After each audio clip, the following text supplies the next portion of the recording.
ini bener atau ini hoax, ini yang punya surat tanah harus segera diubah menjadi bentuk elektronik, kalau enggak berarti semua tanah itu akan menjadi milik negara. Beliau adalah seorang suami yang sangat menyayangi keluarga dan istrinya, menteri dan juga akhirnya menjadi presiden selama 10 tahun, sangat ahli dalam dunia seni. Sosok beliau itu sangat paripurna. Saya dipanggil oleh pendeta, saya disuruh duduk di gereja itu, lalu saya diminta berdoa. Coba kamu berdoa dengan agamamu. Kalau kamu sudah tenang hatimu, saya harus menyampaikan satu berita yang mungkin cukup berat untuk kamu dengarkan. Saya mendapatkan kesempatan untuk bertugas sebagai asespri saat beliau menjadi presiden. Saya kan kaget, wah saya masih baru kok disuruh naruh berkas di depan presiden. Nanti beliau terganggu nggak? Akhirnya saya pelan-pelan, saya masuk pelan-pelan, saya taruh, saya langsung lari. Through politics, we can do a lot of things. Know the rules of the game and follow the rules of the game. Seneng banget hari ini teman ngobrol saya adalah Wakil Menteri ATR BPN Republik Indonesia, Pak Ossi Darmawan. Terima kasih Mbak Mary atas undangannya di podcast ini. Terima kasih. Sama-sama. Saya juga senang banget akhirnya bisa terwujud. Akhirnya bisa terwujud ya. Di tengah-tengah kesibukan jadwal dan kesibukan aktivitas masih disempatkan hadir di sini. Tentunya dengan senang hati berbagi sama teman-teman Friends of Mary Riana. Yes. Ada banyak hal nih sebenarnya yang pengen saya kulik karena terakhir, sebenarnya bukan terakhir ya, kita di beberapa kesempatan sering kali bertemu, tapi yang saya selalu ingat waktu itu adalah ketika kita mengunjungi Bendungan Karian. Oke. Iya, dan waktu itu soalnya dari ATR BPN Pak Wamen juga membagikan beberapa sertifikat pada saat itu. Betul, betul. Di Banten waktu itu. Di Banten, benar. Yeah. Benar. Nah, dari situ kita sempat ngobrol dan sesungguhnya ada banyak banget cerita pengalaman hidup yang Pak Wamen miliki yang menurut saya ini patut untuk bisa dibagikan, karena kalau ada istilah tak kenal maka tak sayang, jadi harus kenalan dulu nih biar lebih makin sayang, biar lebih bisa mengenali. Betul kan? Oke. Kita berusaha lah dibuka nanti di podcast ini nanti. Oke. Nah mungkin pertama-tama saya selalu ngebayangin seperti apa kita sekarang itu kan sangat tergantung dari seperti apa kita di masa kecil. Sesungguhnya cita-cita waktu masa kecil tuh apa sih? Dan apa yang paling diingat di masa kecil? Ya memang Mbak Mary, saya lahir di Jakarta. Walaupun punya garis keturunan dari Minangkabau. Tapi saya memang lahir sudah di Jakarta. Nah hal pada saat kecil itu yang paling saya ingat, sebelum kita bicara apa cita-cita, memang yang paling saya ingat adalah memori pertama saya itu pada saat saya TK sebenarnya Mbak Mary. Saya waktu itu TK, masih di TK Menteng 01 pagi. Wow. Nah itu saya pada saat TK 0 kecil itu saya selalu ingat bagaimana kalau saya duduk di kelas dan tidak melihat ibu saya di somewhere di kelas itu saya langsung nangis gitu Mbak. Dan itu memori itu masih jelas nyata sampai sekarang gitu. Jadi saya ingat kalau saya duduk di dalam, guru lagi mengajar, saya lihat di sisi kiri itu ada pintu. Nah di pintu itu kalau ibu saya nggak duduk di situ, itu saya bisa nangis dan saya bisa nggak minta keluar untuk tidak ikut pelajaran. Jadi saya dulu membayangkan ya sedekat itu saya dengan sosok ibu. Dan ternyata mungkin itu jalan dari Tuhan, karena ternyata perjalanan hidup saya ini membawa saya pada saat SMA, saya udah harus meninggalkan beliau ke luar negeri. Termasuk juga pada saat kuliah. Jadi lebih banyak mandiri. Jadi mungkin itu cara Tuhan untuk supaya ayo puas-puasin, dekat dengan orang tua, dekat dengan ibu. Mungkin itu hal yang kecil yang saya paling ingat gitu. Betul. Tapi memang kadang-kadang kalau anak laki-laki itu biasanya memang dekatnya dengan ibu. Kalau anak perempuan biasanya dekatnya sama ayah. Ya, sepertinya begitu. Karena juga saya ingat tidak hanya di sekolah, kalaupun di rumah saya lihat ibu saya nggak ada, saya berusaha cari itu. Saya keluar rumah, saya berusaha cari di lingkungan sekitar untuk mungkin kelas 1, kelas 2 SD, saya sanggup untuk keluar untuk seolah-olah mencari ibu saya, padahal ibu saya mungkin lagi pergi arisan atau apa, tapi memang itu yang terekam di memori saya bagaimana kedekatan saya dengan sosok seorang ibu gitu. Yang kemudian pada saat perjalanan hidup ini ternyata harus banyak saya tinggalkan juga. Jadi mungkin itulah cara Tuhan, kita nggak pernah tahu gitu Mbak Mary. Iya. Apa yang paling diingat dari nasihat ibu waktu masih kecil? Kalau ibu, sebenarnya saya lahir di keluarga yang sangat demokratis. Bapak, ibu, ayah atau papa sama mama tidak pernah harus secara otoriter mendidik kami semua. Kami betul-betul learning by example, melihat bagaimana sosok papa, sosok mama tidak pernah disuruh ngerjakan PR atau apa, tidak pernah secara by force, tapi justru saya punya 2 orang kakak yang juga rajin ternyata, dan saya akhirnya melihat role model di situ, lead by example, melihat contoh, oh rupanya kalau belajar seperti itu, akhirnya kita terbiasa dengan rutinitas seperti itu tanpa harus disuruh. Jadi kalau papa maupun mama sebenarnya tidak banyak nasihat, hanya mengingatkan untuk jaga diri, jaga pergaulan, dan terus berprestasi. Dan karena kita melihat kakak-kakak kita juga banyak yang berprestasi, ya mau nggak mau kita juga harus menunjukkan, kalau nggak kan malu juga gitu Mbak Mary.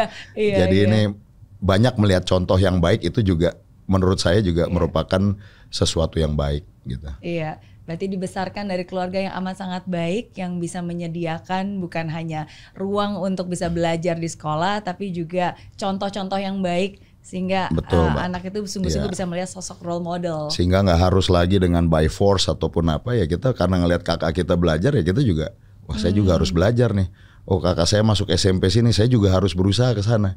SMA ini saya harus berusaha ke sana. Jadi kita competition yang sehat dan baik di tengah-tengah keluarga. Berapa bersaudara Pak Wamen? Kami semua total 4 orang Mbak. Yang tertua cewek, kakak saya sekarang di Bank Indonesia. Yang laki-laki sekarang bekerja di Amerika Serikat, di American Express Bank. Lalu yang kecil istri dari pegawai Bank Indonesia. Dan saya sendiri nomor 3. Yang mengabdi kepada negara. Yang mengabdi kepada negara. Iya. Nah tapi ini menarik nih, karena kalau tadi ngelihat kan di Bank Indonesia, dua-duanya di Bank Indonesia, satu istri di Bank Indonesia. Tapi kan kalau dilihat dari rekam jejaknya Pak Wamen Osi, sebelumnya pernah terjun ke militer, bahkan ke TNI, ya kan? Nah jadi balik lagi ke pertanyaan saya di awal nih, sesungguhnya cita-cita masa kecil tuh pengennya jadi apa? Ya memang pas kecil itu kan pasti pas TK pengen jadi astronot, karena lihat kok pesawat ulang-alik itu bagus, tapi ternyata pas meledak Challenger terus jadi takut, ya kan? Jadi ini ada perubahan-perubahan terus. Tapi saya menyukai sesuatu yang heroisme, ya kan, melihat sosok pemadam kebakaran, polisi, tentara, itu selalu saya melihat, wah keren juga gitu loh. Walaupun secara pasti saya belum menentukan, karena ini perjalanan ini terus berjalan. Masuk di SMA itu masuk jurusan FIS dengan harapan masuk ke teknik. Akhirnya berpikir ingin jadi insinyur, ingin menjadi seorang sarjana teknik sipil, ya kan. Tapi masuk juga industrial komputerisasi, pengen juga teknik komputer. Jadi ini selalu ada pergolakan. Tapi singkat cerita, pada satu waktu saya dihadapkan pada putusan untuk masa depan. Nah masa depan yang saya pikir waktu itu yang terbaik adalah saya ingin mengabdikan diri di TNI ABRI waktu itu. Kemudian singkat kata kami mendaftarkan diri, dan ternyata di saat yang bersamaan Komandan Jenderal Kopassus saat itu, yang saat ini menjadi presiden, Bapak Prabowo Subianto, itu memiliki program untuk meningkatkan kualitas SDM di lingkungan ABRI. Jadi bayangkan di tahun 1997 beliau sudah memiliki passion ataupun niat, visi besar untuk meningkatkan kualitas dari SDM ABRI ataupun TNI. Nah pada saat itu karena melihat nilai bahasa Inggris, dan juga saya pernah diberangkatkan di pertukaran pelajar di Australia selama setahun pada tahun 94. Beliau menganggap ya ini mungkin bahasa Inggrisnya bagus dan bisa cocok untuk keinginan beliau menyekolahkan lulusan-lulusan SMA ke Amerika Serikat, mengikuti pendidikan sekolah militer di Amerika Serikat. Dan alhasil kami mengikuti tes itu, di tes IQ, tes bahasa Inggris dan lain-lain. Alhamdulillah kami bisa lulus. Lalu Pak Prabowo Subianto tentunya memberangkatkan kami. Yeah. Ada 10 orang yang diberangkatkan mengikuti sekolah S1 tapi di Akademi Militer Swasta Amerika Serikat. Nah, yang uniknya Mbak Mary, Akademi Militer Swasta ini adalah akademi militer swasta tertua di Amerika Serikat. Namanya Norwich University, didirikan tahun 1819. Jadi akhirnya kami mengikuti program itu dan siap untuk menjadi prajurit TNI setelah selesainya melaksanakan pendidikan tersebut. Jadi saya sangat berutang budi karena dengan pendidikan tersebut menambah kualitas dan kapasitas saya selaku pribadi maupun untuk pengabdian kepada bangsa dan negara. Iya, ini 10 pemuda terbaik di batch itu ya akhirnya dikirim. Karena kan katanya dikasih pilihan mau akademi militer di Magelang atau akademi militer di Amerika nih. Betul. Pada saat itu ya. Sebenarnya tidak hanya 10, ada lagi di tempat lain di Citadel namanya sama VMI, masing-masing ada 3 orang dan 2 orang. Jadi total kami dulu 15 orang berangkat di tahun 1997.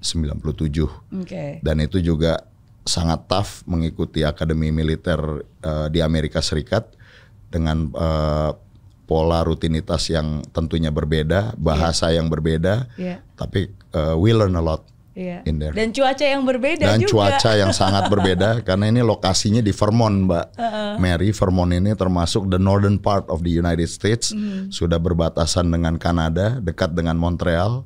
Jadi kalau minus 15, minus 20 itu sesuatu yang biasa pada saat itu. Nah, Mbak Mary bayangkan kita melaksanakan field training exercise dengan cuaca-cuaca seperti itu. Wow. Tapi memang kan equipment di sana cukup baik, jadi kami semua terhindarkan dari hypothermia dan lain-lain. Alhamdulillah we survive. Iya.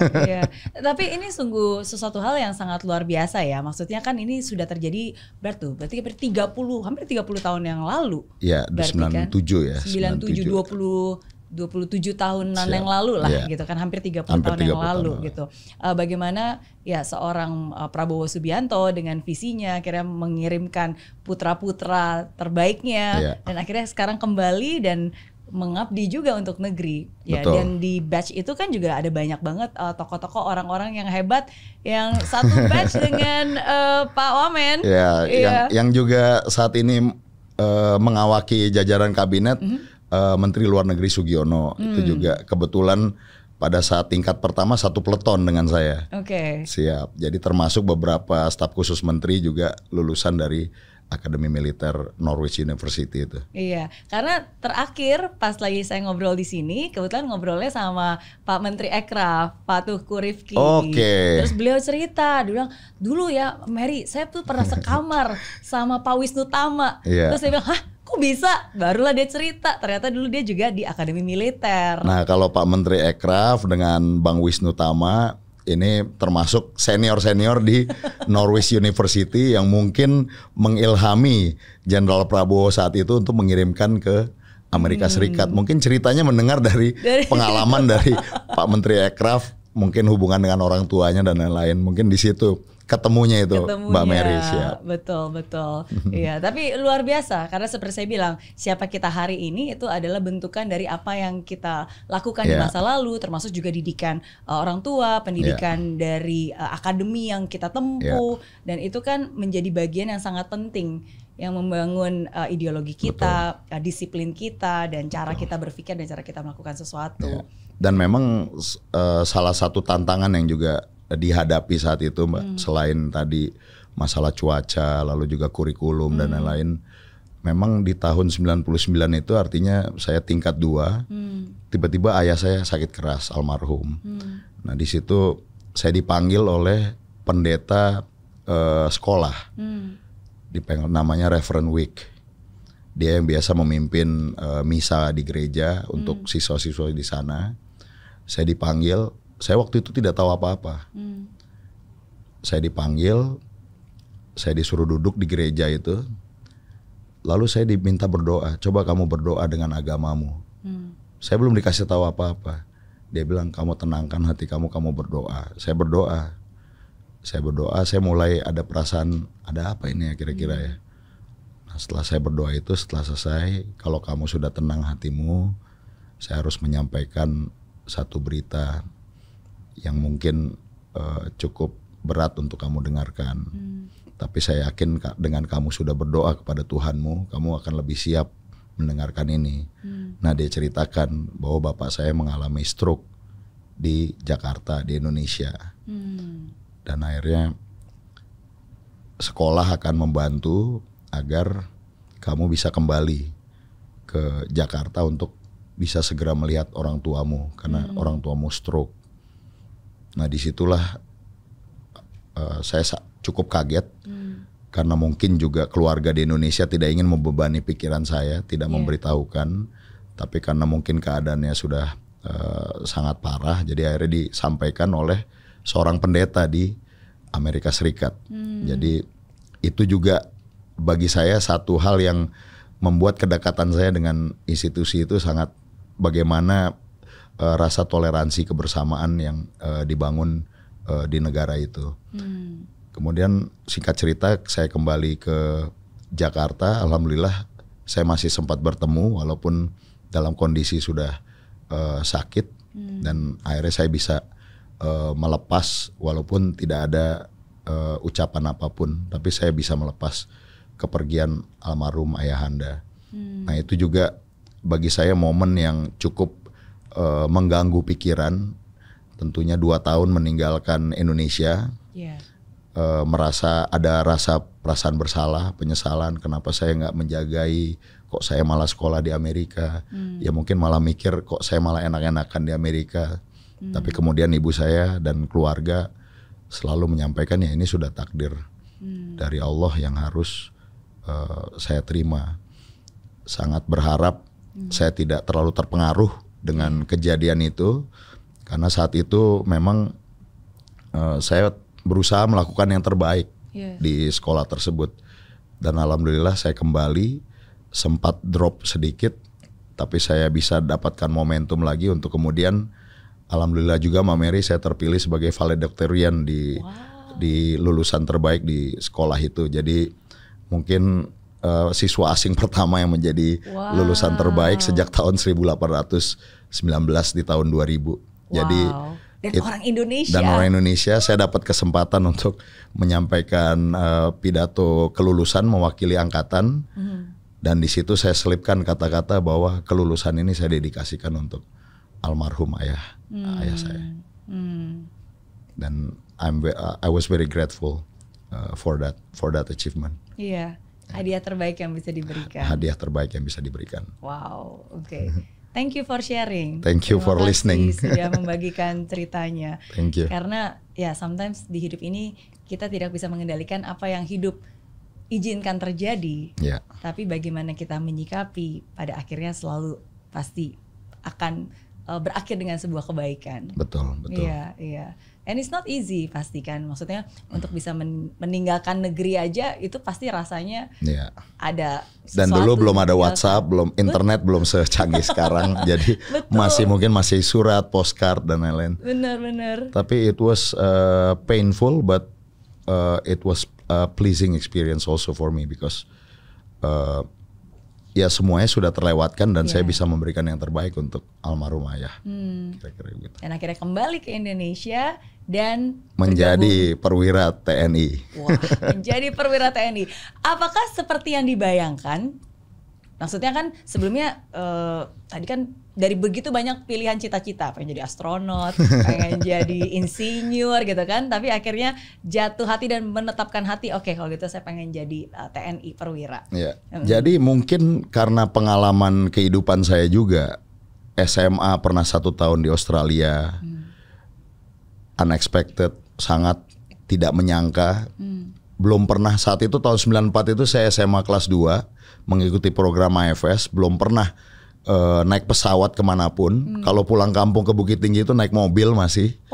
Ternyata jalan darat. By the way, aku juga Bukit Tinggi loh. Oke. Oh, sekampung gitu berarti ya. Garis keturunan ya.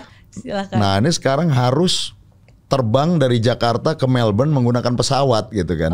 Jadi itu juga satu cultural shock buat saya, dan tinggal 1 tahun bersama host parents yang berasal dari Australia, memiliki 3 orang anak yang saya anggap sebagai kakak semua, dan 3-tiganya cewek semua gitu Mbak Mary. Jadi saya punya 3 orang cewek, 3 orang kakak cewek yang hidup di satu rumah. Kemudian ya bisa dibayangkan di saat itu informasi juga masih terbatas, apa sih negara itu seperti apa.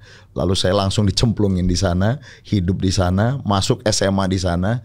Jadi yang saya mau kaitkan dalam hal ini adalah pada saat saya menjadi perwira TNI, lulusan dari Akademi Militer Swasta di Amerika Serikat, tidak terlalu mendapatkan shock, karena shocknya udah terlalu banyak ini. Dari Australia, lalu kemudian di Amerika Serikat. Pada saat menjalani TNI, saya juga sudah lebih siap dalam mempersiapkan diri. I know for sure apa itu TNI, bagaimana, dan memang saya pribadi memang itulah keinginan saya, mengabdi kepada bangsa dan negara melalui jalur pengabdian di TNI. Dan saya masuk di kecabangan tempur, yaitu Korps Cavalry, Mbak. Korps Cavalry ini pasukan tank dan berkuda. Kalau Mbak Mary lihat, dia senjatanya tank, panser, dan kuda tempur. Nah, ini satu kecabangan yang juga saya merasa senang, karena memang sejak di Amerika itu kalau ngelihat tank itu saya selalu passionate. Jadi pada saat pemilihan kecabangan di Indonesia, saya milih harus cavalry. Saya bilang alhamdulillah saya diterima di cavalry dan meniti karir awalnya sebagai perwira pertama di cavalry. Nah, ini satu bagian hidup yang menarik nih, karena kan masuk TNI, sekarang jadi wamen. Tapi sebelum jadi wamen, sesungguhnya kan pernah menjadi asisten pribadinya dan membantu Pak SBY pada saat itu. Nah, itu gimana tuh ceritanya dari TNI akhirnya bisa membantu Pak SBY? Ya, jadi pada saat pengabdian di TNI, saya mulai di tahun 2001. Di tahun 2004 saya mendapatkan kesempatan penugasan operasi di Ambon. Melaksanakan operasi pemulihan keamanan. Saat itu Ambon sedang tidak baik-baik saja. Saya jalankan tugas itu selama 1,5 tahun dengan satuan cavalry. Setelah itu di tahun 2006 saya kembali dikirimkan penugasan operasi ke luar negeri kali ini. Bergabung di pasukan perdamaian PBB. Kontingen Garuda 23A. Nah, disitulah saya bertemu dengan AHY, lalu juga ada beberapa rekan seperjuangan di sana. Selama 1 tahun saya mengabdi melaksanakan tugas operasi di Libanon. Di sanalah saya kenal sosok Agus Harimurti Yudhoyono. Lalu kemudian pada saat tahun 2014, alhamdulillah 2013 saya mendapatkan kesempatan S2 Mbak Mary di Singapura, mengikuti program di RSIS NTU, Nanyang Technological University. Saya mengambil Strategic Studies. Nah, setelah selesai pendidikan itu saya sudah mendapatkan jabatan di TNI AD lagi, karena 1 tahun saya cuti, saya sekolah. Setelah lulus saya sudah disiapkan jabatan saya, dan jabatan itu juga cukup baik. Cuman kemudian mendapatkan informasi dan telepon dari Sesmil Press saat itu yang menyampaikan bahwa Presiden SBY, current presiden waktu itu sekitar bulan Mei, mungkin Juni, Mei, jadi Pak SBY belum selesai, masih menjabat sebagai presiden, mencari staf pribadi untuk dalam kapasitasnya sebagai mantan Presiden Republik Indonesia ke-6. Dan ini memang dibolehkan oleh undang-undang, Mbak Mary, seorang mantan presiden juga di-equip dengan staf pribadi yang datang dari PNS, TNI ataupun Polri. Nah, singkat cerita, akhirnya saya diminta untuk mendampingi Bapak SBY sebagai asisten sekretaris pribadi saat itu, karena sekretaris pribadinya jabatan kolonel, saya masih mayor. Nah, waktu itu kembali itu bagaimana ini saya menghadapi seorang presiden, ya kan, panglima tertinggi, panglima tertinggi dari TNI. Nah, tentunya ini merupakan satu tantangan juga, bagaimana sosok Bapak SBY, saya harus mendampinginya. Apakah saya mampu melaksanakan tugas ini? Iya, karena kan di lapangannya pasti berbeda. Kalau sebelumnya itu tugas militer tempur, ini kan mendampingi presiden. Dan kita tahu engagement dan aktivitas beliau juga cukup banyak saat itu tahun 2014. Tapi saya senang saya mendapatkan kesempatan untuk bertugas sebagai asespri saat beliau menjadi presiden. Jadi saya sempat di istana itu dari bulan Mei atau Juni sampai dengan Oktober. Berarti beberapa bulan untuk mempersiapkan diri setelah beliau mantan presiden. Dan pelajaran pengalaman itu cukup baik sehingga saya bisa melihat apa kebiasaan beliau. Walaupun saat itu karena saya mayor kan saya lihatnya dari jauh-jauh tuh Mbak. Saya lihat dari jauh, oh rupanya Pak SBY seperti ini. Bagaimana hubungannya dengan keluarga. Apa saja sih, bagaimana membuat acara bulanan, acara harian, acara tahunan, lalu bagaimana berkomunikasi, siapa saja, apa negara-negara mana saja. Dan saat itu Pak SBY kan juga ditunjuk sebagai presiden dari Global Green Growth Institute, satu organisasi yang bermarkas di Korea Selatan, di Seoul, Korea Selatan, yang memiliki kepedulian yang tinggi terhadap ekonomi hijau dan juga pembangunan ekonomi berkelanjutan. Nah, beliau menjadi presiden di sana, markasnya di Seoul. Jadi saya juga harus mengetahui organisasi ini karena Bapak akan banyak memimpin rapat ataupun menangani permasalahan-permasalahan di organisasi tersebut. Nah, singkat cerita, setelah beliau betul-betul selesai menjalankan tugas, ya akhirnya saya menjalankan tugas itu dari 2014, beliau mantan presiden. Kemudian sambil berjalan akhirnya semakin dekat dan semakin mendapatkan kepercayaan. Dan satu hal yang saya suka dari sosok dari Bapak SBY ini, memang beliau tidak memilih-milih siapa stafnya. Siapapun stafnya pasti dimanfaatkan dan dimaksimalkan. Beliau tidak melihat kamu mayor, kamu masih muda, tapi kalau beliau melihat orang ini cakap dan bisa melakukan, beliau pasti akan berikan tugas itu kepada kita. Dan kita merasa tertantang untuk bisa menyelesaikannya dengan baik karena beliau adalah sosok yang selalu paripurna dalam mengerjakan segala sesuatu. Very attention to detail ya. Sangat Semuanya detail. tercatat, terstruktur. Sangat detail. Dan terdisiplin, ada pakemnya gitu. Betul. Dan setelah saya dekat dengan putranya, Mas Agus Harimurti Yudhoyono, beliau lebih detail lagi. Setuju. Iya, setuju kan Mbak Mary? Setuju. Iya. Tapi apa nih yang paling berkesan, kesan pertama ketika pertama kali ketemu dengan sosok Pak Presiden SBY pada saat itu? Karena kan bisa dibayangkan kita kan awalnya mengenalnya sosoknya dari jauh, tapi sekarang udah bisa jadi lebih dekat, apalagi menjadi asisten sekretaris pribadinya Pak Presiden. Pasti kan kesan pertamanya atau yang paling diingat itu seperti apa? Jadi pengalaman yang lucu yang paling saya ingat itu pada saat saya di Istana Bogor. Saat itu, itulah tugas pertama saya lah ceritanya nih Mbak Mary. Pak SBY sedang ada di Istana Bogor, masih namanya tuh Banyurini kalau tidak salah. Itu kediaman presiden. Saat itu beliau lagi kerja, memandang ke Istana Bogor jendelanya. Nah, kemudian saya rupanya diperintahkan oleh Korspri waktu itu. Brigjen Kustanto saat itu. Beliau menyampaikan, "Os, kamu taruh berkas ini di atas meja. Di belakang Bapak Presiden." Saya kan kaget, wah kok saya masih baru kok disuruh naruh berkas di depan presiden. Nanti beliau terganggu nggak? Beliau lagi bekerja kan? Beliau lagi serius melihat mengerjakan sesuatu. Tapi memang mejanya ada di belakang beliau duduk. Nah setelah itu ya saya lihat, waduh Pak Presiden masih kerja. Bagaimana cara saya naruh berkas ini tanpa beliau mengetahui? Karena saya takut kalau mengganggu nanti saya dimarahin gitu kan. Ya artinya ini masih saya mayor, beliau presiden, kan sangat jauh tuh Mbak. Akhirnya saya pelan-pelan, saya masuk pelan-pelan, saya taruh, saya langsung lari gitu.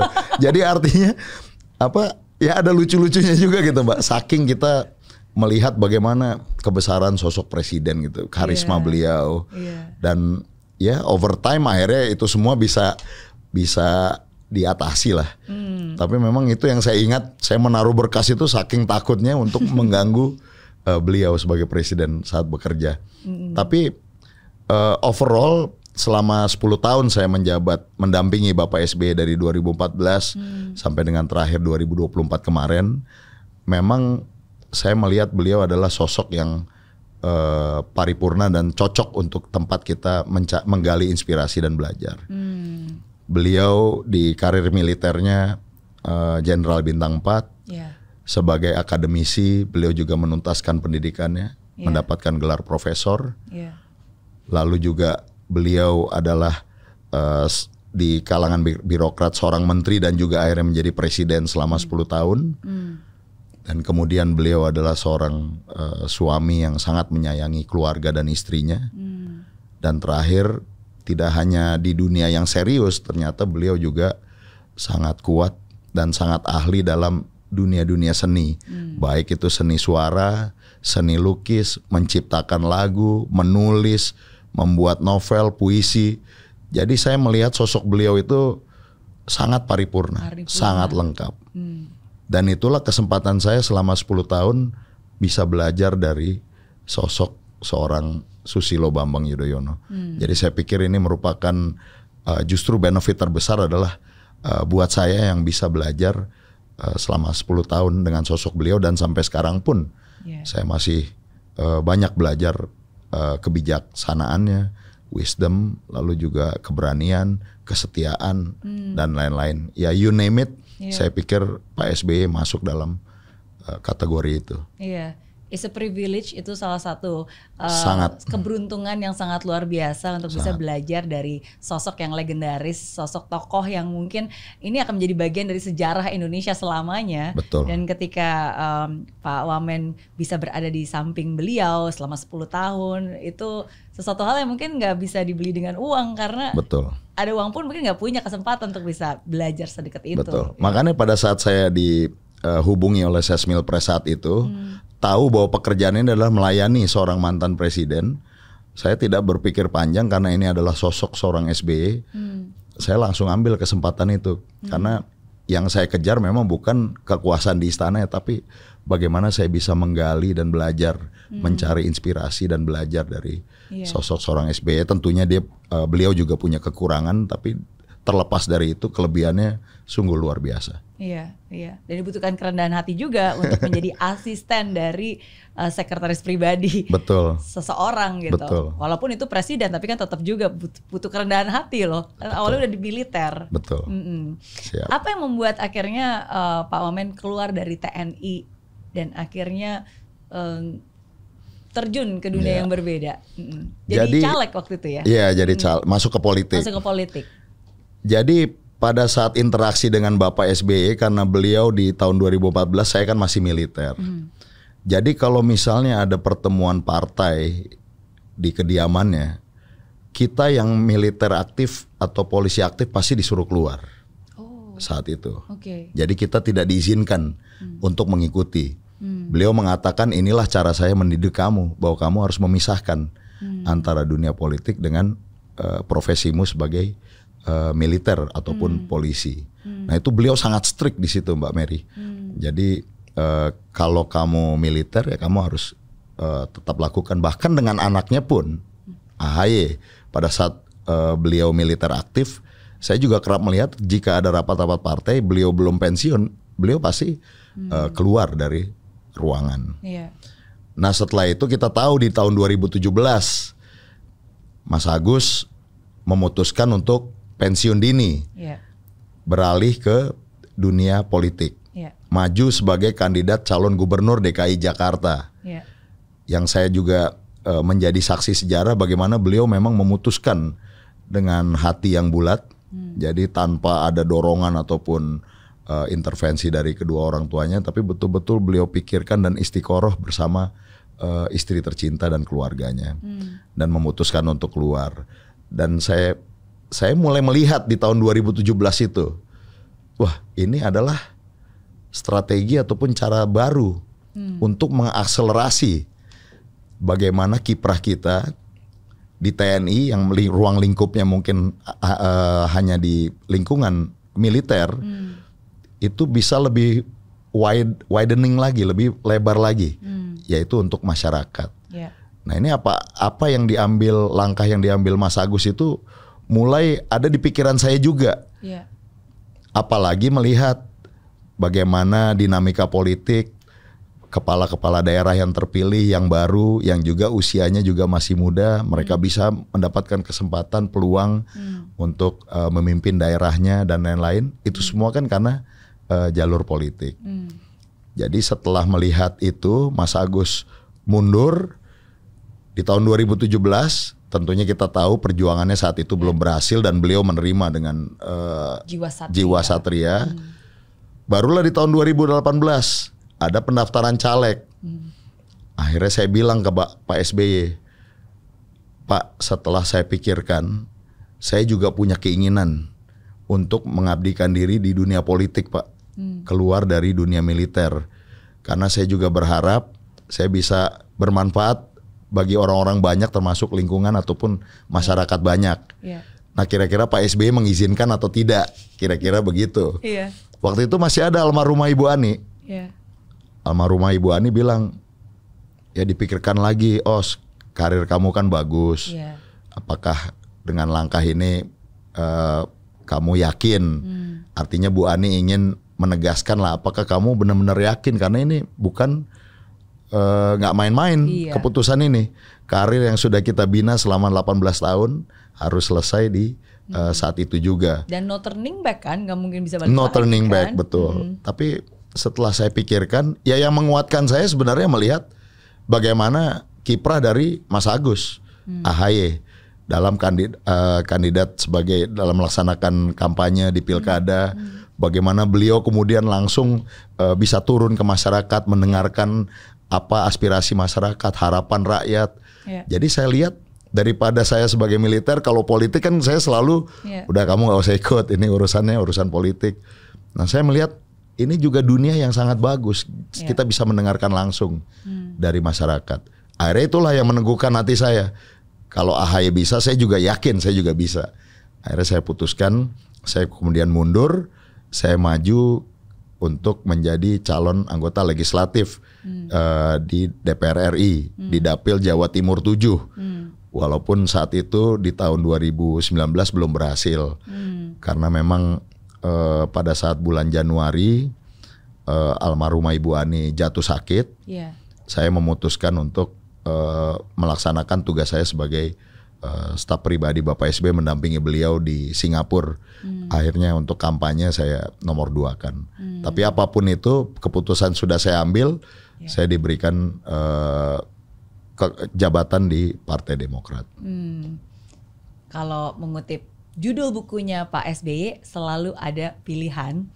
Berarti di dalam hidup jangan pernah menyesali apa yang menjadi pilihan kita, karena sometimes kadang-kadang satu pilihan itu akan membawa kita ke kesempatan lain yang nggak akan pernah terduga.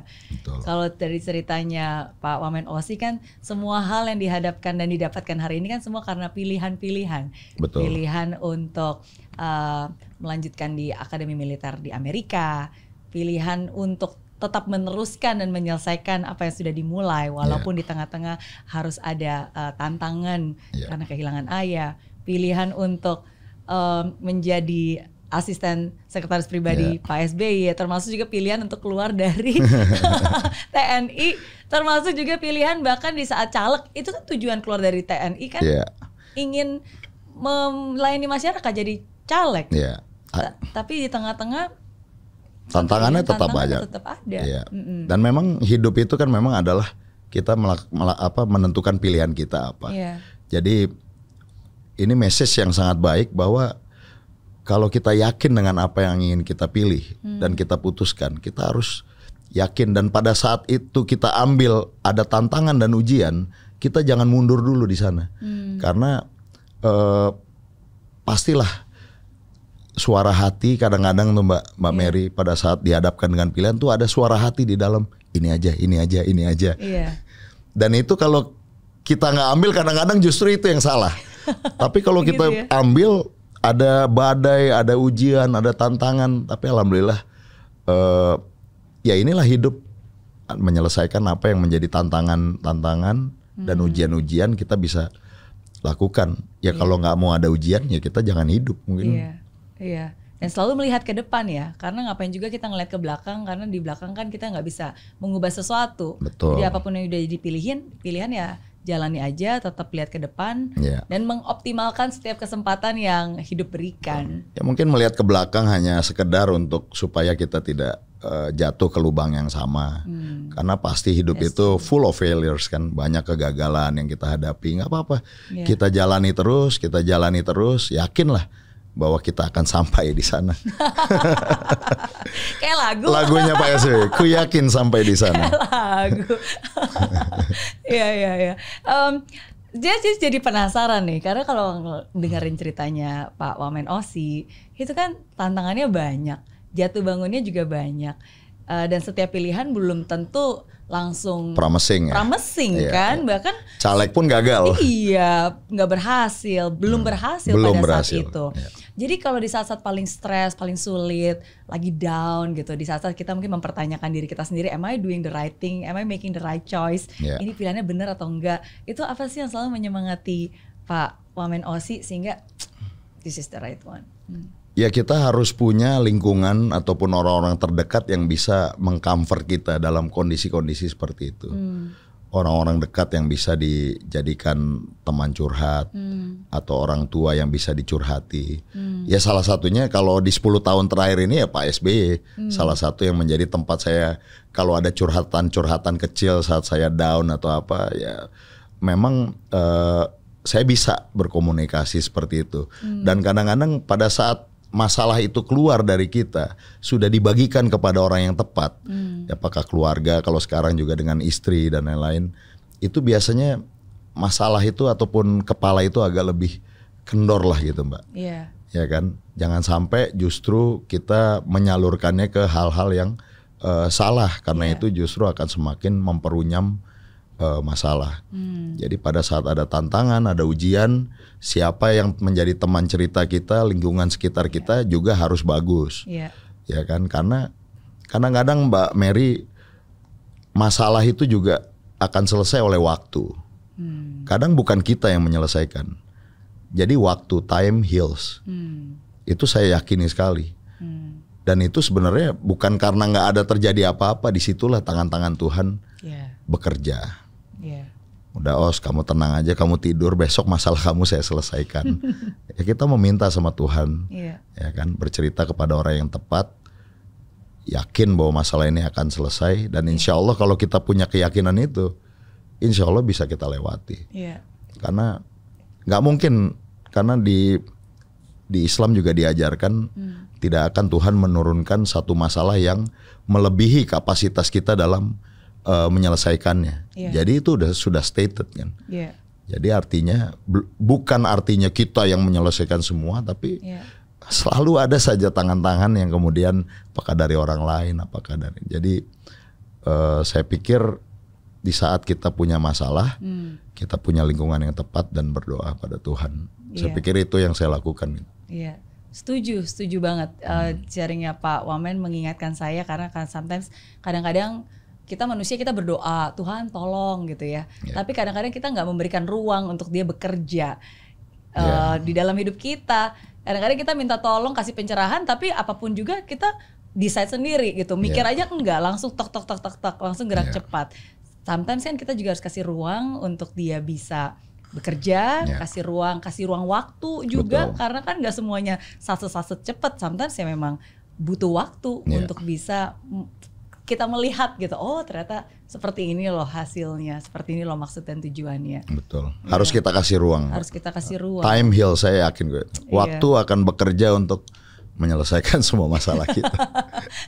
Itu yang kadang-kadang menenangkan pikiran kita juga. Udahlah, kita nggak bisa apa-apa, tapi insya Allah akan selesai. Betul. Berarti ternyata sering curhat juga ya sama Pak SBY ya? Ya kadang nggak sering-sering amat juga sih. Apa nasihat yang paling diingat? Mungkin Pak SBY pernah gak sih kayak ngasih nasihat gitu? Ya selama 10 tahun kalau dalam diskusi kami, engagement kami ya pasti banyak nasihat yang diberikan oleh Bapak SBY dengan pengalaman beliau yang seperti itu. Tapi memang dalam kaitan saya di dunia militer ini, beliau selalu mengingatkan kepada kita semua bahwa kita harus hidup oleh aturan gitu kan, dimanapun kita berada. Apakah kita di dunia militer, kita ada aturan militer, di dunia politik kita ada aturan politik. Nah beliau selalu berupaya untuk di sini koridornya itu. Nah kalau berbangsa bernegara, pemerintahan, konstitusi harus ditaati. Jadi sebenarnya simple rules. Tapi simple rules ini kan kadang-kadang juga belum tentu mudah dilakukan. Itulah kemudian bagaimana beliau selama 10 tahun memimpin, di sakunya selalu ada buku Undang-Undang Dasar 1945 karena beliau ingin seluruh kebijakannya juga tidak menabrak aturan yang berlaku, apalagi konstitusi. Jadi di situ saya melihat dimanapun kita berada, beliau mengingatkan kita agar kita you must play by the rules. Karena rules itulah yang kemudian akan membuat kita harmoni, yang membuat semuanya menjadi same level playing field, semua merasa sama, semua merasa artinya ya disitulah harmoni dan keadilan itu bisa didapatkan. Disitulah kemudian beliau menyampaikan no justice, no peace. Tidak ada keadilan, tidak ada perdamaian. Jadi artinya bagaimana mengikuti aturan sehingga menjadi adil, disitulah kemudian kedamaian dan perdamaian bisa dicapai. Nah itulah mungkin di pemerintahan beliau dulu, beliau berupaya untuk melakukan itu. Mungkin belum sempurna, tapi paling tidak beliau berusaha untuk itu. Bagaimana beliau mengikuti aturan main yang sudah ditetapkan. Memberikan landasan dan fondasi yang baik lah untuk diteruskan. Ya, kemudian hasilnya itulah bisa kemudian pertumbuhan ekonomi dan lain-lain. Bagaimana kemudian diserah terimakan kepada Presiden Jokowi untuk kembali mengurus dengan segala tantangan yang ada. Dan sekarang tongkat estafetnya ada di tangan Pak Presiden Prabowo. Betul, Pak pemerintahan Presiden Prabowo Subianto. Termasuk salah satunya Pak Wamen Osi juga nih, karena kan menjadi bagian dari Kabinet Merah Putih yang juga selalu mensupport dan mendukung asa cita Pak Presiden Prabowo. Ya, tentunya kita akan berusaha keras untuk menjawab amanah yang sudah diberikan oleh Bapak Presiden dengan segala kemampuan yang kita miliki, karena kita tahu masalah pertanahan juga masalah yang cukup kompleks, tapi selalu ada jalan untuk kita bisa melakukan yang terbaik. Jadi saya meyakini selalu ada solusinya. Segala sesuatu. Mungkin dalam kurun waktu 5 tahun, 10 tahun belum selesai, tapi kita berusaha untuk one small step towards perfection. Itu yang kita berusaha untuk lakukan. Tentunya juga melihat dinamika yang ada. 2024 berarti itu tahun terakhir menjadi sekretaris pribadi Pak SBY. Betul. Oke, sekarang menjadi wakil menteri. Berarti kan pembantu presiden. Apa yang berbeda dan apa yang sama? Mungkin kalau saya melihat yang berbeda itu tentunya tugas dan peran.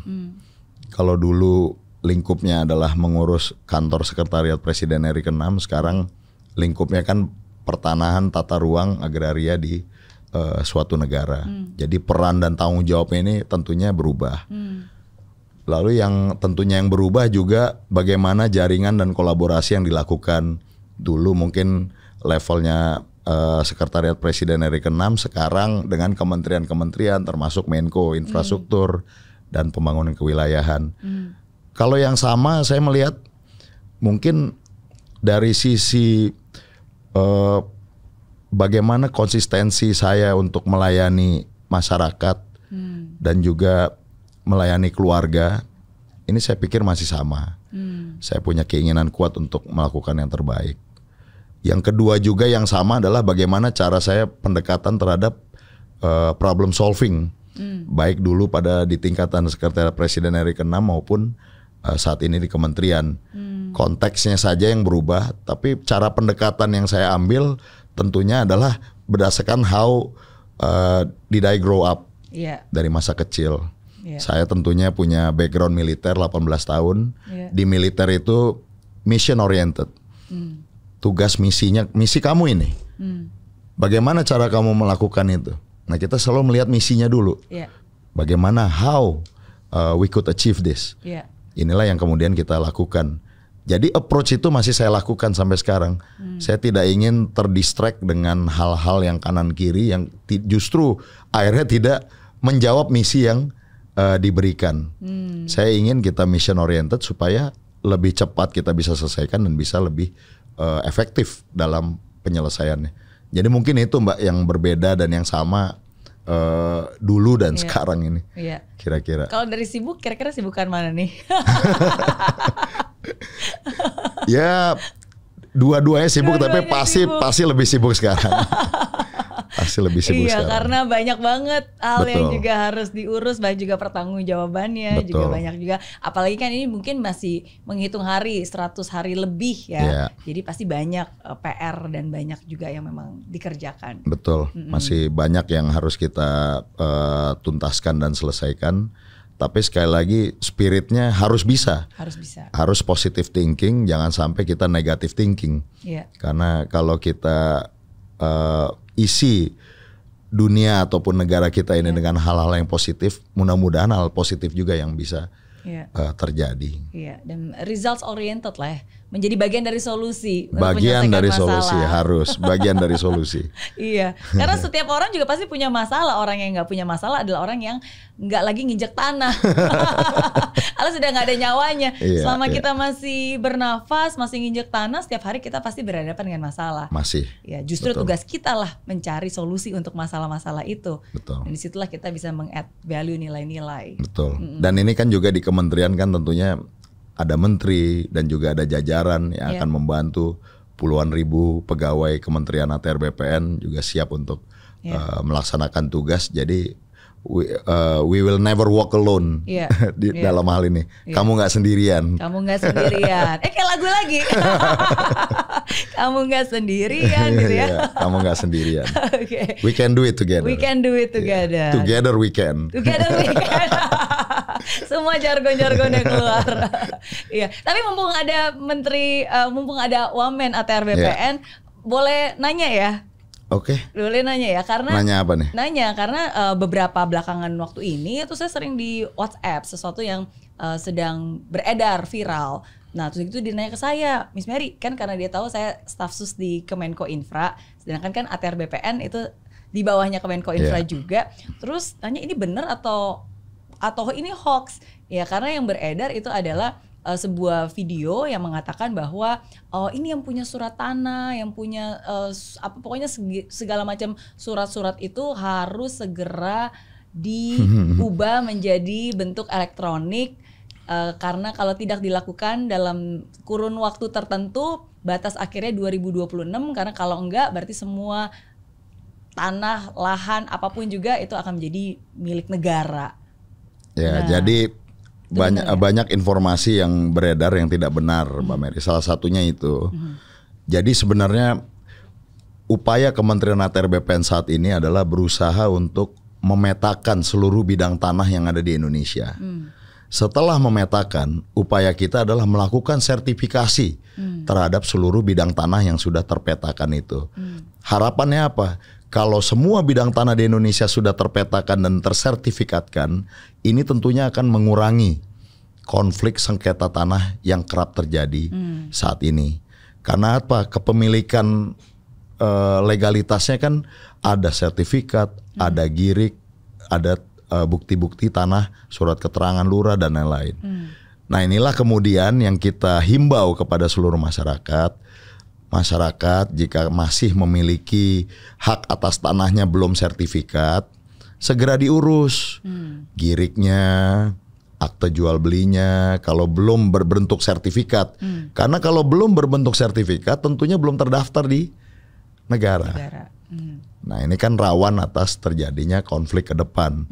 Nah seiring dengan transformasi dari analog ke digital, bahwa semuanya nanti akan tentunya terpetakan di digitalisasi, ya tentunya ke depan seluruh yang ada sertifikat akan terpetakan secara 100% di atas bidang tanah yang ada. Artinya secara logika surat-surat tanah selain sertifikat ya tentunya tidak akan berlaku lagi. Jadi ini bukan yang tidak berlaku sertifikatnya, bukan. Yeah. Kalau sudah punya sertifikat tentunya sudah bagus. Ya kan, tidak harus langsung elektronik semua, masih dalam berbentuk buku, oke. Tapi yang kita mau urge kepada masyarakat adalah, ayo yang masih punya girik, yang masih punya bukti-bukti tanah lama, segera daftarkan ke kantor pertanahan supaya mendapatkan legalitas yang lebih kuat dalam bentuk sertifikat. Kalau sudah memegang sertifikat, apakah itu sertifikat bentuk buku ataupun elektronik, itu tentunya akan semakin kuat legalitas kita, kepemilikan kita terhadap tanah. Tapi jangan lupa setelah megang sertifikat, tanahnya juga tolong dijaga. Kasih pagar, dikasih patok. Jangan sampai nanti, karena ATR BPN juga nggak bisa satpamin tanah seluruh masyarakat Indonesia. Jadi setelah sertifikat juga dipegang, kuasai lahan itu, manfaatkan dengan sebaik-baiknya. Jadi berita-berita itu tidak benar Mbak Mary, bahwa sertifikat tidak akan berlaku, nanti semua. Memang semuanya tentunya akan bertransformasi ke elektronik, tapi kan ada timelinenya. Tapi justru yang kita dorong untuk segera disertifikasi adalah yang bentuk-bentuknya yang belum sertifikat. Segera daftarkan ke Antah, ayo masyarakat semua. Saya juga menghimbau di podcast ini. Sehingga kalau semuanya sudah tersertifikasi, insya Allah lebih kuat kedudukan hukumnya. Gitu. Betul, dan gak tumpang tindih ya, karena semuanya udah satu one system gitu. Termasuk yang data. Kita mau klarifikasi di sini adalah masalah sertifikat elektronik yang dianggap jangan dielektronikan, nanti malah berbahaya dan juga malah rawan dijebol dan lain-lain. Ya tentu kita tahu itulah kerawanan dari keamanan data. Tidak hanya di pertanahan, di bank, pemerintahan, pembobolan data semua terjadi.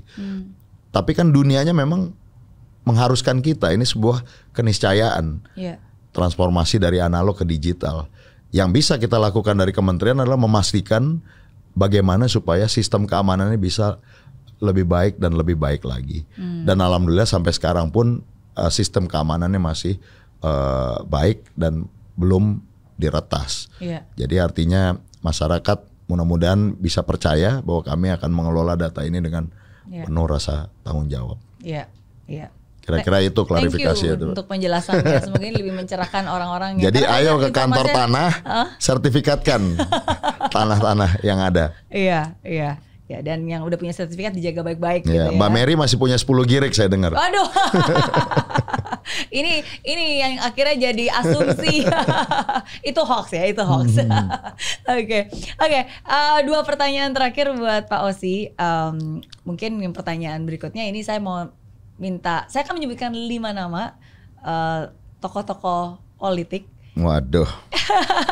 Mohon komentarnya ya. Singkat, panjang, bebas, terserah. Oke. 5 nama. Yang pertama Pak Prabowo Subianto. Pak Prabowo yang saya kenal dari sejak tahun 97, sosok yang punya idealisme tinggi, sangat sayang dengan, kalau dulu saat militer dengan bawahannya, anak didiknya, sekarang menjadi presiden sangat menyayangi rakyat, punya visi, punya program-program yang saya yakini bisa membawa negara ini menuju kemajuan ke depan. Saya pikir itu. Yang kedua, Pak Gibran. Mas Gibran seorang tokoh bangsa yang juga punya kualitas untuk membuktikan dirinya sebagai wakil presiden saat ini, dan tentunya yang saya yakini juga punya kecintaan terhadap masyarakat, dan kecintaan itu kerap ditunjukkan ketulusannya kepada masyarakat. Saya pikir Mas Gibran juga salah satu tokoh bangsa yang juga merupakan fast learner dalam dunia politik. Yang ketiga Pak Nusron. Nah, Pak Nusron Wahid ini adalah menteri saya. Menteri yang punya kapasitas, punya kompetensi, bidang baru di pertanahan tapi merupakan fast learner, sangat cepat belajar, menguasai permasalahan, dan beliau punya koneksi dan network yang cukup kuat dalam menyelesaikan permasalahan-permasalahan yang ada. Dan saya juga sebagai wakilnya merasa melihat sosok Pak Nusron ini sosok yang juga memberikan inspirasi kepada saya bagaimana kita sebagai pemimpin dapat segera menyelesaikan suatu permasalahan. Contohnya kemarin pada saat pagar laut, bagaimana upaya ataupun penyelesaian yang beliau lakukan, alhamdulillah dinilai baik oleh masyarakat. Jadi saya juga angkat topi untuk sosok Pak Menteri Nusron Wahid. Iya. Yang berikutnya Pak AHY. Nah, Pak AHY Agus Harimurti Yudhoyono ini adalah kalau di militer senior saya, di dunia politik juga senior saya. Sosok yang menurut saya memiliki visi yang sangat kuat, memiliki metode kerja dalam kepemimpinan partai yang saya lihat juga cukup kuat. Dan pada saat beliau bertugas di Libanon pun sebagai tugasnya sebagai perwira seksi operasi, mengendalikan operasi kontingen Indonesia juga dilakukan dengan sangat baik dan cermat. Ini memang sosok yang perfeksionis, ingin semua selesai dengan hasil yang maksimal, tidak boleh setengah-setengah. Jadi sosok yang sangat paripurna yang saya yakini dapat membawa kemajuan dimanapun tempat Mas Agus mengabdi. Amin. Amin. Dan yang terakhir, Pak SBY. Nah, Pak SBY ya sudah saya anggap sebagai orang tua saya juga, orang tua ideologis, mengajarkan berbagai banyak hal dalam kehidupan yang tadi saya sampaikan, sosok yang sangat paripurna, lengkap, sangat lengkap, dan kita bisa banyak belajar dari sosok beliau. Dan saya merasa sangat beruntung bisa diberikan jalan oleh Tuhan mengabdi dan belajar secara langsung dengan beliau. Sosok yang sangat kekeluargaan. He's a very family man. Family man, sangat. Ya. Sangat. Iya. Dan saya rasa bukan hanya Pak Wamen Osi yang menganggap Pak SBY sebagai orang tua. Bukan kayaknya hanya saya. Pak SBY juga udah nganggap Mas Osi, Pak Osi sebagai anaknya juga nih kayaknya. Alhamdulillah. Karena dipercayakan juga untuk memimpin Lavani. Ya memang saat melayani Bapak SBY setelah keluar dari TNI, saya dipercayai untuk memimpin pembangunan museum dan galeri SBY Ani di Pacitan, dan alhamdulillah sekarang sudah operasional. Dan yang kedua, setelah almarhumah Ibu Ani berpulang, memang beliau menggagas dan mendirikan klub bola voli Lavani tahun 2019. Ini adalah bagian dari healing proses beliau. Bagaimana rasa cinta abadi yang dirasakan oleh beliau itu ditumpahkan, bahkan penamaan klubnya pun Lavani ini Love Ani. Jadi ada nama almarhumah di sana.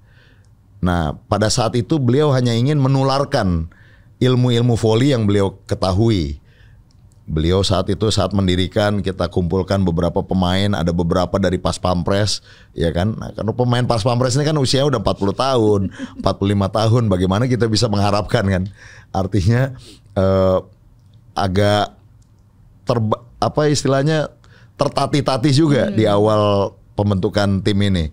Sampai kemudian akhirnya menjaring pemain-pemain dari seluruh Indonesia. Kita cari yang betul-betul kita adakan turnamen, kadang-kadang SBY Cup, AHY Cup. Kemudian kita lihat pemain ini bagus, ambil pemain ini bagus. Dari SMP sampai dengan SMA. Mayoritas anak yang tidak punya kemampuan ekonomi yang baik. Kita ambil, kita sekolahkan, tapi di sela-sela sekolah kita latih bola voli. Dan alhamdulillah dari tahun 2019, timeline yang kita gagas waktu itu adalah 2024 sebenarnya baru kita akan mengikuti Proliga. Ternyata karena COVID, takdir membawa sejarah yang lain. Di tahun 2022 kita akhirnya memberanikan diri untuk mengikuti turnamen Proliga. Jadi ini turnamen kasta tertinggi di dunia voli Indonesia, di mana bisa diperkuat 2 pemain asing. Dan alhamdulillah di tahun pertama kita ikut Proliga itu tahun 2022, ternyata kita bisa menjadi juara pertama. Dan mengalahkan waktu itu Surabaya Bayangkara Samator, salah satu klub legendaris di dunia voli. Termasuk mengalahkan beberapa tim, Jakarta BNI, Jakarta Pertamina, tim-tim yang dulu dirasakan raksasa voli lah saat itu. Dan alhamdulillah 2022, di 2023 juga kembali kita torehkan prestasi tersebut. Kita bisa back to back, jadi masuk sejarah klub bola voli pertama yang ikut Proliga langsung menjadi juara di 2 tahun pertamanya. Dan alhamdulillah sekarang mengikuti di Proliga 2025, sudah lolos menuju babak Final Four. Kami juga mohon doa, restu dan dukungan dari seluruh masyarakat.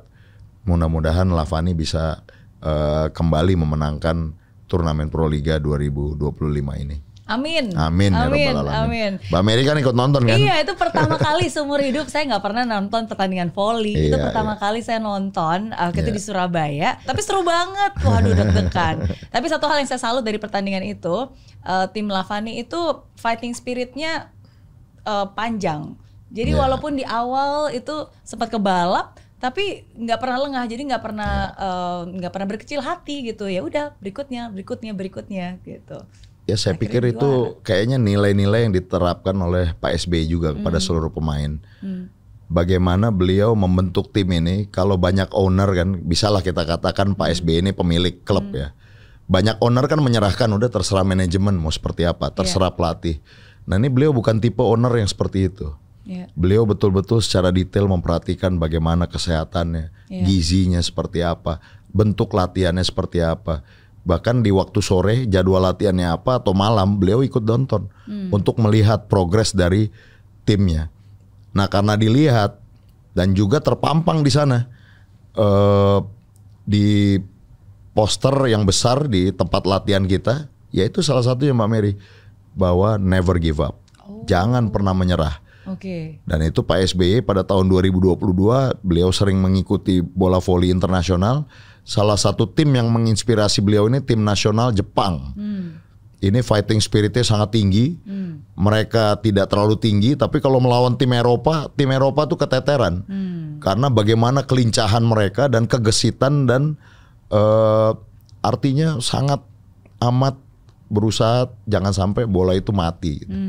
Nah ini yang menjadi inspirasi yang selalu ditekankan kepada seluruh pemain. Ini benchmark yang bagus ditunjukkan oleh tim nasional Jepang. Ayo kita lakukan di Lavani ini. Bola jangan sampai mati di lapangan kita. Kalau kita tertinggal, jangan mundur, jangan takut, kita berusaha kejar. Nah ini kelihatannya juga masuk ke sanubari seluruh pemain. Jadi values itu juga penting di satu organisasi itu, Mbak Mary. Dan values itu kalau yang memberikannya adalah sosok sebesar Bapak SBY tentunya lebih reseptif, lebih mudah diterima. Karena beliau sudah membuktikan. Beliau tidak hanya asal bicara, pernah membuktikannya. Betul. Iya. Dan itu terasa. Makanya tadi saya juga kaget bahwa ternyata never give up itu bukan ada poster gedenya. Karena my first impression begitu ngelihat tim itu adalah yang saya rasakan adalah spirit mentalnya tuh, fighting spiritnya tuh terasa dan ketular banget. Walaupun saya pertama kali nonton di kursi penonton. Dan memang value kekeluargaannya juga selalu diberikan oleh Pak SBY. Sentuhan beliau kan di sana. Bagaimana beliau mendidik anak-anak ini, pemain-pemain voli ini untuk saling bekerja sama, saling menghargai satu sama lain. Jadi di sela-sela kalau kita mau pertandingan penting, kalau masih ada waktu, kita kumpul, kita nyanyi-nyanyi sama-sama, kita joget sama-sama untuk supaya timnya terasa gitu. Bahwa kita akhirnya tidak hanya kenal dengan misalnya satu spiker dengan spiker lain itu tidak hanya kenal dari luarnya saja, tapi dari hati ke hatinya juga bisa nyambung. Nah itu insya Allah akan lebih instingnya akan lebih main. Karena mereka tahu teman ini dia akan ke kanan, saya akan ke kiri. Nah itu kalau kita bisa latihkan sampai sedetail itu akan terwujud di lapangan. Bagaimana mereka bergerak dalam satu harmoni, satu kesatuan. Amin, kita doakan menang. Amin. Amin ya Rabbal Alamin. Mudah-mudahan. Amin. Terakhir singkat aja, satu pesan hidup yang sudah ajarkan untuk Pak Wamen Osi yang mungkin bisa dibagikan kepada yang lagi nonton nih hari ini. Ya sebenarnya kalau mengajarkan mungkin enggak lah ya Mbak ya. Karena kita tahu kita juga masih banyak kekurangan dan masih banyak belajar. Tapi satu hal yang saya dapatkan dari hidup ini, memang hidup ini adalah tentang mensyukuri apa yang telah kita dapatkan, apapun yang kita dapatkan. Mensyukuri hidup itu juga, ya hidup adalah mensyukuri hidup. Kita hidup, kita bertemu sekarang ini, kita berbagi. Ini adalah sesuatu yang kita cherish, kita syukuri. Tapi juga bagaimana agar kita berupaya kuat untuk menyelesaikan segala tantangan, ujian, jangan sampai break, jangan sampai patah. Nah ini yang selain bersyukur, tapi saat dihadapkan dengan ujian jangan patah. Karena sekali kita patah, selesai. Jangan sampai patah. Nah disinilah kemudian peran dari agama yang kita anut, yang kita percayai Tuhan. Karena ini sudah ekstraterestrial, di luar kemampuan daya nalar kita.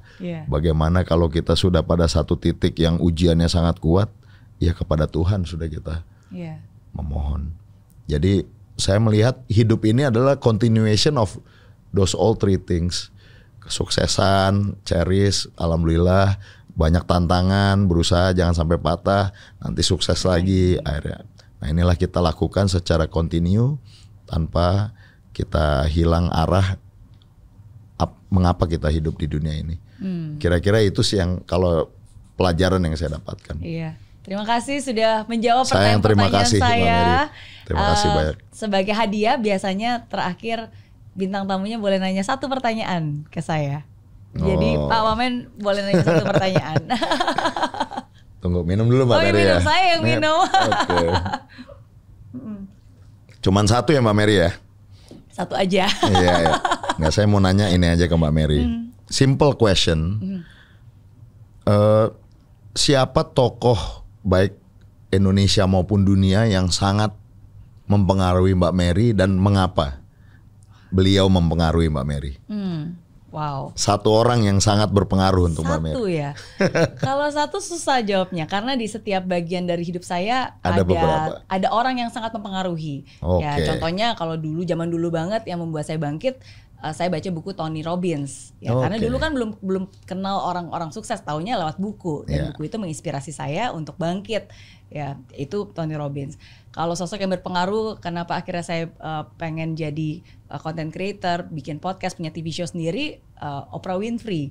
Karena bagi saya Oprah Winfrey itu sosok wanita yang tangguh dan dia menggunakan powernya, fame-nya untuk sesuatu kebaikan gitu. Di dunia bisnis pun juga ada beberapa tokoh yang sangat berpengaruh yang kebetulan saya kenal personally seperti kayak Pak Ciputra, Pak Herman Tutanoko, Pak Mokhtar Riyadi gitu. Nah jadi di setiap hidup saya tuh pasti ada sosok yang berpengaruh yang membuat saya menjadi seperti sekarang. Nah kalau di dunia politik cuma ada satu orang sih yang sesungguhnya sangat berpengaruh. Siapa itu?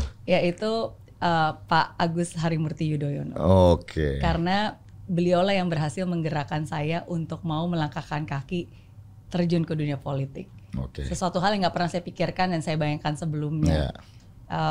Tapi ya kadang kan kita nggak pernah tahu hidup memberikan kita kesempatan apa gitu. Dan kenapa? Karena saya melihat ada banyak persamaan karena kan kenal beliau juga udah belasan tahun yang lalu dulu ketika di Singapura, sama-sama umurnya juga nggak terlalu beda jauh, latar belakang yang sama-sama NTU, punya keinginan untuk bermimpi besar. Slogan beliau Dream Big, Work Hard, Never Give Up. Saya pikir wah ini sama persis dengan apa yang saya selalu jalani dalam hidup. Ya tapi saya melihat beliau sungguh-sungguh bukan hanya punya kapasitas sangat cerdas, tapi juga punya integritas. Terbukti di saat belum juara tapi nggak pernah merasa kalah, tapi justru punya jiwa kesatria untuk terus memperjuangkan apa yang diyakininya benar. Ya, dan bersyukur sih itu satu hal yang kalau nggak karena beliau saya mungkin nggak akan pernah memberanikan untuk melangkahkan kaki untuk melangkah di dunia yang baru ini. Tapi memang it's a good thing Mbak Mary terjun ke dunia politik karena politik jangan dilihat dari sisi negatifnya. Politik ini kan the art of persuasion, menyampaikan. Nah persuasi kita harus yang baik kepada masyarakat untuk menyampaikan. Karena memang seluruh kehidupan berbangsa bernegara kita salah satu pilar pengaruhnya adalah di politik ini. Jadi mari kita bawa politik ini ke politik yang baik supaya kita bisa membawa dampak yang positif kepada masyarakat. Stigma bahwa politik itu seolah-olah buruk dan jelek inilah yang harus kita luruskan di tengah masyarakat. Through politics we can do a lot of things. Saya pikir itu juga yang mendasari saya kenapa saya mau bergabung di dunia politik karena kalau tidak dengan politik bagaimana kita bisa membawa aspirasi masyarakat ini menjadi satu kenyataan. Dan ini kan juga sekarang akan dialami oleh Mbak Mary, terjun langsung bagaimana kita berupaya mengimplementasikan apa yang menjadi aspirasi dan harapan masyarakat. Iya, karena kita melihat contoh yang baik itu memberikan kita harapan bahwa sesungguhnya masih banyak kebaikan yang bisa kita lakukan. Masih lebih juga, banyak kebaikan yang lebih bisa kita lakukan. Iya, tapi harus mengikuti yang baik dan tetap tahu aturan. Dan tetap tahu aturan. Okay. Know the rules of the game. Know the rules of the game. And follow the rules of the game. Not just to know. Oke, masih belajar. Jadi mohon sama-sama belajar kita Mbak Mary, sama-sama belajar. Sama-sama. Iya. Thank you sekali lagi sudah sayang, terima kasih saya. Sudah dijamu di sini. Terima kasih Mbak Mary. Very good question. Mudah-mudahan bisa didengarkan dan didapatkan manfaatnya oleh masyarakat. Sama-sama, sukses selalu buat Pak Wamen. Siap, thank you. Sama-sama. Mbak Mary, makasih Mbak Mary ya. Thank you. Iya.